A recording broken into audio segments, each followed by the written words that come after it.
Thank you. I love that you're carrying it around. I mean, what in the hell? Have you been carrying it around? I mean, I'm still tripping about it. I would think so. You probably thought you were done winning awards, right? Yeah, I mean, I hadn't won a championship in a really, really long time.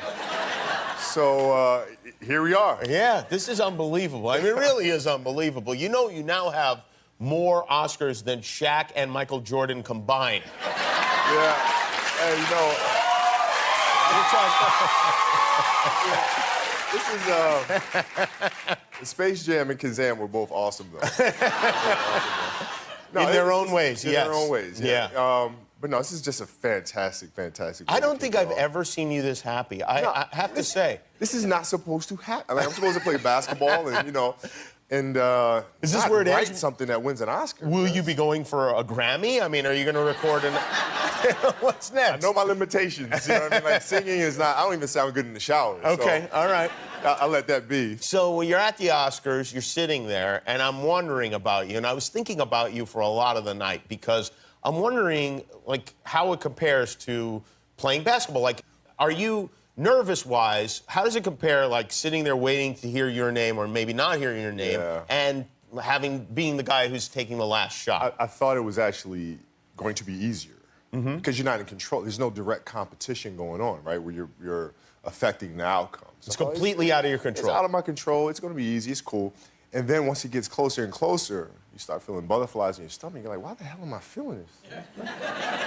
And I realized it's actually worse because I'm not in control of the outcome. And you're just sitting there, and then we know our award is coming up next, and then they go to commercial. Me and my wife are like, oh, you gotta be kidding.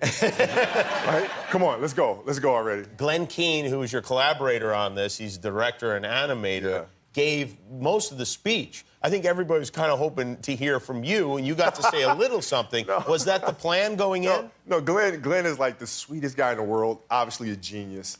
And, but, you know, he's a storyteller at heart.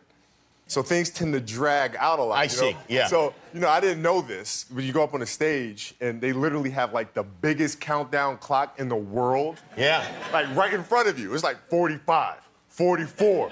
I mean, these things, there's, like, massive numbers, right? And you're used to getting it in before that clock expires. I'm used to it. I'm used to it, right? Countdown, I got hit the shot at the buzzer. Everybody else is like, enough with the clock. No, Glenn, man. Glenn gave me the ball. He passed the ball to me with 5 seconds left on the clock. And I was like, what the hell am I supposed to do with 5 seconds? What did you want to say that you didn't get to say? Well, the most important part I got out, which was thanking my wife and thanking our daughters. Yes. That's the most important thing. For sure. But, you know, outside of that, you know, I think it's, you know, this is a fascinating industry to be a part of. But I think, you know, for us going forward, it's you know, how do I carry this night beyond this night? That's always how you think, isn't it? But it has to be, right? Because now there's a greater sense of responsibility of, you know, how do I provide more opportunities for even more diverse and new voices to be heard in this industry? I see. And like in the animation business, I mean, it's a serious lack of diversity there. Is it? Is that true? Oh, it's a serious lack. I mean, when I won the award the other night, I mean, I was the first African American to ever win that award in that category. Really? Wow. Yeah. So there's a lot of work that needs to be done, and I am extremely excited. And, you know, at Grandy Studios and with Glenn, we're really excited to push that forward.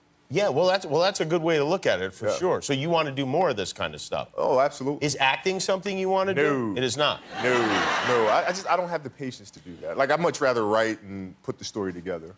Almost every actor I spoke to, and a lot of them came through here after various Oscar events, there's a luncheon beforehand, they were by far most excited about the fact that you were there. The other actors are like, great, whatever, but, like, for instance, Timothée Chalamet was actually, like, kind of shocked that you would even take a moment to get in the background of his photograph. And this is Frances McDormand, who is, I don't know who's more excited to meet who there, but there seems to be a lot of mutual admiration. Was there anybody there, I mean, besides obviously you were excited to meet Frances McDormand, that you just couldn't believe you were talking to? Allison is incredible. And I think, for us personally, me and Hermione Granger was like... Oh, really?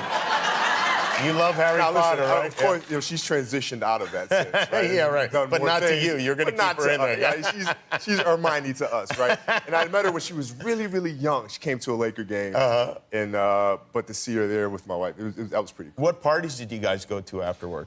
So we did Vanity Fair. Yeah, we did the Vanity Fair party. I have a little present for you. It's something, I don't know if you'll use this, but I want you to have this because I think this would be great. This is for Oscar, actually, not for you. Oh, got a little jersey for him. And then, That is awesome. if you win another Oscar, or maybe you just want to change it out, you can just put that right. That's so sweet. Oscar doesn't have arms.